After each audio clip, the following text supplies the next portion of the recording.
Papa mummy kitchen में आज हम बनाने जा रहे हैं मैगी का एक ऐसा नाश्ता जो कि बच्चों को और बड़ों को सभी को बहुत पसंद आता है। और इसी के साथ खाने के लिए मैं आपको एक चीज़ टिप बनाना बताऊंगी जिसमें हम कोई तरह का डबल बॉयलर का इस्तेमाल नहीं करेंगे और मार्केट की तरह ही एकदम परफेक्ट चीज़ टिप बन के तैयार होगी। तो इसके लिए हमने एक पैन के अंदर पानी उबाल लिया है। पानी में उबाल आ चुका है, इसके अंदर हम मैगी डाल देंगे। मैगी को इस तरह थोड़ा तोड़ करके डाल देंगे। मैगी को हमें पूरा नहीं उबालना है, इसे 70 से 80% उबाल करके तैयार करेंगे। हमने यहाँ पर 2 मैगी ली है। एक मैगी को हमने उबालने के लिए रखा है, इसमें हमें कोई तरह का नमक वगैरह ऐड नहीं करना क्योंकि मैगी के अंदर नमक होता है। और दूसरी मैगी का हम बाद में इस्तेमाल करेंगे। आपको कैसे मालूम पड़ेगा कि आपकी मैगी 70-80% पकी है या नहीं? उबाल आने के बाद में जब आप मैगी डालते हैं तो उसके बाद में 2 मिनट तक आपको पकाना है। 2 मिनट पर लगभग आपकी मैगी पक करके तैयार हो जाती है। अभी मैगी को उबालते हुए बराबर 2 मिनट हो गए हैं। अभी हम गैस को बंद कर देंगे। अभी मैगी को छानने के लिए हमने बाउल लिया है और एक जर ले ली है। इसके अंदर हम मैगी डाल देंगे और इसका पानी पूरा निकाल देंगे, जिससे मैगी का कुकिंग प्रोसेस रुक जाएगा। अब इस मैगी को हम साइड में ठंडा करने के लिए रख देते हैं। जब तक मैगी ठंडी हो रही है तब तक मैं आपको बहुत आसान तरीके से चीज़ टिप बनाना बताऊंगी। तो उसके लिए मैंने 100 ग्राम उबला हुआ दूध लिया है। दूध को कभी भी उबाल करके यूज़ करें। उबालने के बाद में इसे ठंडा कर लें और गुनगुना ठंडा रहना चाहिए। ये गुनगुना ठंडा दूध है। यदि आप बिना उबला हुआ दूध लेंगे तो चीज़ टिप आपकी जल्दी ख़राब हो जाएगी। इसलिए दूध को उबाल करके ठंडा करके हल्का गुनगुना गर्म रहे तब आप यूज़ करें। अभी इसको हम मिक्सी के जार में डाल देते हैं। 100 ग्राम यानी 100 ml दूध हमने लिया है। अभी हमने 4 क्यूब चीज़ के लिए हैं। ये हमने चेडर चीज़ के लिए हैं। आप भी चेडर चीज़ का ही इस्तेमाल करें। और ये हर एक चीज़ क्यूब लगभग वजन में 25 ग्राम है। तो हमने 100 ग्राम दूध लिया था तो चीज़ भी हमारे को 100 ग्राम लेनी है। इस चीज़ का आप ध्यान रखें। अभी 2-2 टुकड़े करके इसको हम इसमें डाल देंगे। नाप का आपको बराबर ध्यान रखना है इसमें। अभी 1 टीस्पून जितना मैंने ऑरिगेनो लिया है, ये भी इसमें डाल देते हैं। यदि आपके पास ऑरिगेनो हो तो आप डालें, नहीं तो स्किप कर सकते हैं। इसके बिना भी आप चीज़ टिप बना करके तैयार कर सकते हैं। 1 टेबल स्पून मैंने बटर लिया है, जिसको मैंने पिघला लिया है। ये पिघला हुआ बटर है। यदि आपके पास बटर नहीं है तो उसकी जगह पर आप घी भी डाल सकते हैं। इसमें हमारे को नमक डालने की ज़रूरत नहीं है क्योंकि चीज़ के अंदर भी नमक होता है। यदि आपको थोड़ा नमक ज़्यादा पसंद है तो 1 पिंच जितना नमक डाल सकते हैं। बाकी क्या हल्का नमकीन होता तो चीज़ टिप ज़्यादा अच्छा लगता है। अभी इसको ढक्कन लगाकर पीस लेते हैं। देखिए बहुत ही सुंदर चीज़ डिप बन के तैयार हुई है। देखने से आपको मालूम पड़ेगा मार्केट में मिलती है वैसी ही चीज़ डिप बन के तैयार हो गई है। तो आपने देखा कितना आसानी से डिप बना करके तैयार कर सकते हैं। इसमें हमने कोई तरह के बॉयलर का इस्तेमाल नहीं किया है, खाली बस गुनगुना दूध लिया है। कंसिस्टेंसी भी देखिए जैसे मार्केट में मिलती है वैसी ही बन के तैयार हुई है। इस तरह का बना करके आप रख देंगे तो कभी भी बच्चे आपके ब्रेड के ऊपर लगा के भी खा सकते हैं, चाहे रोटी के ऊपर भी लगा के खाते हैं तो बहुत ही अच्छा लगता है। यदि आप बना करके रख दें तो सप्ताह भर भी ख़राब नहीं होती है। पर इसको आपको फ्रिज में स्टोर करना है। जब तक हमने चीज़ डिप बनाकर तैयार किया है तब तक ये मैगी भी ठंडी हो गई है। इसको साइड में रख देते हैं एक बार और एक बाउल ले लेते हैं। अभी हमने 2 आलू लिए हैं। इन आलू को हमने उबाल लिया है। ये उबले हुए आलू है, इसको छील भी लिया है। तो अभी इसको कद्दूकस कर लेते हैं। आलू को कभी भी इसमें कद्दूकस करके डालें, जिससे बाइंडिंग बहुत अच्छी आएगी। यदि हाथ से तोड़ करके डालें तो इस तरह से तोड़े कि उसमें कोई तरह की गुठली वगैरह नहीं रहनी चाहिए। अच्छा महीन तोड़ करके तैयार करें। दोनों आलू को हम इस तरह से कद्दूकस कर लेंगे। अभी मैंने 2 टेबल स्पून जितनी गाजर ली है, जिसको भी मैंने कद्दूकस कर लिया है। इस तरह से बनाते होता है कि बच्चों के पेट में थोड़ी सब्जियाँ भी चली जाती है। 1 हरी मिर्ची लिया, जिसको मैंने महीन काटा है। यदि आपके बच्चों को मिर्ची पसंद नहीं आता आप नहीं डालें। और 1 टीस्पून जितना मैंने अदरक लहसुन का पेस्ट लिया है, वो भी इसमें डाल देते हैं। 1 टेबल स्पून जितने मैंने शिमला मिर्ची ली है, शिमला मिर्ची भी इसमें मिक्स कर लेते हैं। शिमला मिर्चों का आप महीन काट के डालें, जिससे उसका फ्लेवर भी अच्छा आएगा और खाने में स्वादिष्ट भी लगेगी। 1 मैंने छोटी साइज़ का प्याज लिया है, जिसको भी मैंने महीन काट लिया है इस तरह से। ये भी इसमें मिक्स कर लेते हैं। और लगभग 1 टेबल स्पून जितना ही मैंने हरा धनिया लिया है, ये भी इसमें डाल देते हैं। आप यदि इसमें कॉर्न वगैरह डालना चाहते हैं तो वो भी डाल सकते हैं। अभी जो मैगी हमने ली थी वो मैगी भी इसके साथ में मिक्स कर लेते हैं। उबली हुई मैगी को इसके अंदर डाल देते हैं। और इसी के साथ जो मैगी के पाउच आते हैं वो मैंने 1 पाउच लिया, ये इसको पहले डाल देते हैं। क्योंकि बच्चों को क्या मैगी का फ्लेवर आता है तो ज़्यादा अच्छा लगता है, इसलिए ज़्यादा मसाला नहीं डालेंगे इसके अंदर। इसलिए जो मैगी के साथ मसाला आए हैं वही डाल करके तैयार करेंगे। तो मैंने 2 मैगी ली थी, 2 मैगी के अंदर से 2 पाउच निकले थे, तो 1.5 पाउच लगभग इसके अंदर मैं डाल देती हूँ। और सबको एक बार मिक्स कर लें। जो पीछे आधा पाउच बचा है उसको मैं बाद में इस्तेमाल करूँगी। इस तरह सब सब्जियों को और मैगी को अच्छे से मिक्स कर लेंगे। सबको अच्छे से मिक्स कर लिया है। इसमें मैगी का फ्लेवर बहुत ही अच्छा आ रहा है। इसे मैं आप हल्का सा टेस्ट करके देख सकते हैं, यदि नमक फीका लगे तो आप इसमें डाल सकते हैं। तो मेरे को थोड़ा फीका लग रहा है, इसलिए मैं 1 पिंच जितना इसमें नमक डाल देती हूँ। बाकी मैगी का पाउच होता है उसके अंदर नमक होता है, आपको डालने की ज़रूरत भी नहीं पड़ेगी। ये रेसिपी इतनी आसान है कि इसमें कोई तरह का हल्दी मिर्ची जीरा सब डालते हैं, कोई डालने की ज़रूरत नहीं, गरम मसाला वगैरह कुछ डालने की ज़रूरत नहीं। ये देखिए बहुत ही ईजिली बन करके तैयार हो जाता है। इसी में देखिए अच्छे से बाइंडिंग भी आ गई है।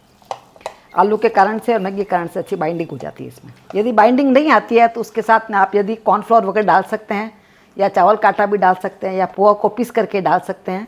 बाइंडिंग नहीं आती है तो बाइंडिंग आ जाए आपके बराबर तो आपको डालने की कोई ज़रूरत नहीं पड़ेगी। इस तरह छोटी छोटी बॉल बना करके तैयार करना। देखिए बहुत आसानी से देखिए बॉल बन के तैयार हो रही है। मैगी को उबाल करके थोड़ा ठंडा कर लेते हैं तो उसके ऊपर का पानी थोड़ा एवापोरेट हो जाता है, तो फिर देखिए आराम से ये बन जाते हैं। इस तरह की छोटी छोटी बॉल बना करके तैयार कर लेते हैं। एक मैं आपको और दिखाती हूँ, बहुत ज़्यादा बड़ी बड़ी बॉल नहीं बनाए। देखिए बहुत ही सुंदर बन करके तैयार हुई। खाने में इसका स्वाद बहुत ही अच्छा आएगा और ख़ास तौर से बच्चों को तो बहुत पसंद होगा।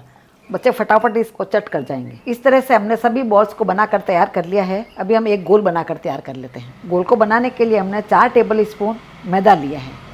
यदि आपके पास मैदा नहीं है तो कॉर्नफ्लोर भी ले सकते हैं, और कॉर्नफ्लोर भी नहीं होता आप आटा भी ले सकते हैं। ये 4 टेबल स्पून मैंने लिया है। थोड़ा थोड़ा करके इसमें पानी डालेंगे। इसका पतला गोल नहीं बनाना हमें, थोड़ा सा गोल को गाढ़ा रखना है। इसमें कोई तरह के लम्स वगैरह नहीं रहना चाहिए, तो सभी लम्स को हम निकाल देंगे।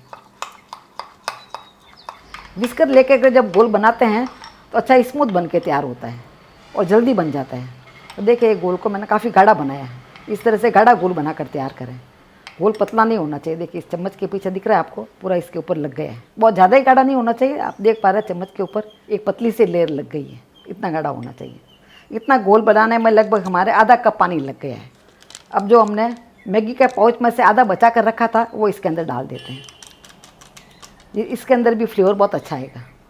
अब यहाँ मैं आपको बता देती हूँ, यहाँ पर हम मैगी का कोई ऐड नहीं कर रहे हैं। आपके पास जो भी ब्रांड के इंस्टेंट नूडल हो उसका आप इस्तेमाल कर सकते हैं। इसके अंदर भी इसके मसाले की बहुत ही अच्छी खुशबू आ रही है। अब इस समय आप देख सकते हैं, यदि आपको नमक थोड़ा ज़्यादा पसंद हो तो इसमें थोड़ा नमक डाल सकते हैं, पर इसका प्रोपोर्शन बराबर लग रहा है मुझे, तो इसमें डालने की ज़रूरत नहीं है। अभी इसको साइड में रख देते हैं। अभी जो मैंने दूसरी मैगी ली थी उसको इसके अंदर हम तोड़ के तैयार कर लेते हैं। इसको अच्छे से हाथ से तोड़ लेंगे, आराम से टूट जाती है मैगी। आप यदि हाथ से नहीं तोड़ पा रहे हैं तो प्लास्टिक बैग के अंदर डाल करके आप तोड़ लें। ये मैगी आराम से टूट जाती है, बहुत ही सॉफ्ट होती है। यहाँ पर मैंने एक ही मैगी को तोड़कर तैयार किया है। यदि मैगी और कम पड़ेगी तो एक मैगी को हम और तोड़ सकते हैं। तो एक साथ में 2 तोड़ कर नहीं रखेंगे, ज़्यादा बच जाती है तो पीछे वेस्ट हो जाती है। इस तरह से हमने मैगी को तोड़ के तैयार कर लिया। देखिए पीस देख पा रहे हैं, ज़्यादा महीन भी नहीं, ज़्यादा बड़े पीस भी नहीं है। अभी हम मैगी का नाश्ता बनाना शुरू करते हैं। तो इसके लिए मैंने मैगी के बॉल को वापस ले लिया है, इसको साइड में रख देते हैं। और जो मैगी को हमने तोड़ के रखा है वो भी ले लिए। अभी मैं आपको बताती हूँ कि आप किस तरह से तैयार करें। तो ये गोल हमने जो बना के रखा है वो इस तरह से ले लें और इसके ऊपर लपेट दें। बॉल्स के ऊपर पूरा अच्छे से लग गया है देखिए। उसके बाद में जो मैगी हमने रखी है मैगी के अंदर डाल देते हैं और मैगी को इसके ऊपर चिपका देते हैं। मैगी ऊपर अच्छे से चिपक जानी चाहिए, आराम से इसके ऊपर मैगी चिपक जाती है। मैगी को इस तरह से अपन चिपका देंगे, आराम से मैगी इसके ऊपर चिपक जाती है। क्योंकि बॉल थोड़ी गीली होती है तो आराम से मैगी चिपक जाती है इसके ऊपर। इस तरह पूरी बॉल के ऊपर देखिए मैगी लग गई है। एक मैं आपको और दिखाती हूँ। मैगी बॉल्स को इस तरह से ले लें आप, पूरा के ऊपर इस तरह से मैदा लग जाना चाहिए अच्छे से। अभी इसके अंदर हम डाल देते हैं और मैगी को इसके ऊपर लगा देते हैं और फिर आप हल्का सा इसको हाथ से दबा दें जिससे मैगी इसके ऊपर बराबर चिपक जाएगी। आपको मैगी लगाते ही फ्राई नहीं करना है, इसको 5 मिनट के लिए ऐसे ही रख दें जिससे मैगी आराम से इसके ऊपर चिपक जाएगी। क्योंकि गीला है, जो गीला हमने घोल लगाया है उसके ऊपर आराम से मैगी चिपक जाएगी। इस तरह से बना करके तैयार कर। दिखने में कितनी सुंदर लग रही है और खाने में तो बहुत ही स्वादिष्ट लगती है ये। इस तरह से हमने सभी बॉल्स के ऊपर मैगी लगाकर तैयार कर ली है। आप देख पा रहे हैं दिखने में कितनी सुंदर लग रही है। इसी के साथ मैगी लगाने के बाद में मैंने 5 मिनट तक इसको रेस्ट करा दिया है जिससे मैगी इसके ऊपर अच्छे से चिपक जाती है।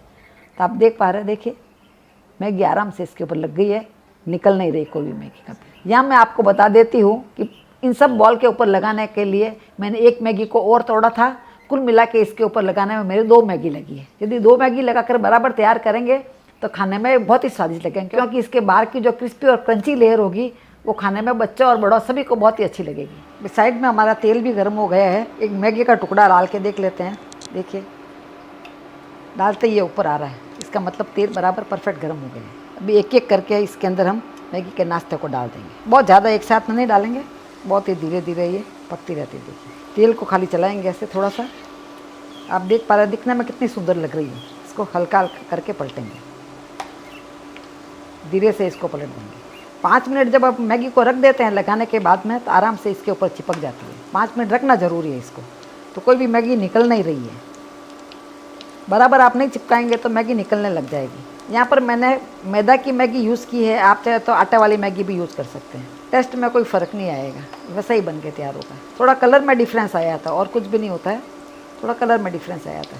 अभी इस बॉल का लाइट गोल्डन कलर आ गया है। आप देखिए कलर कितना सुंदर आया है इसका। ज़्यादा डार्क कलर नहीं करेंगे।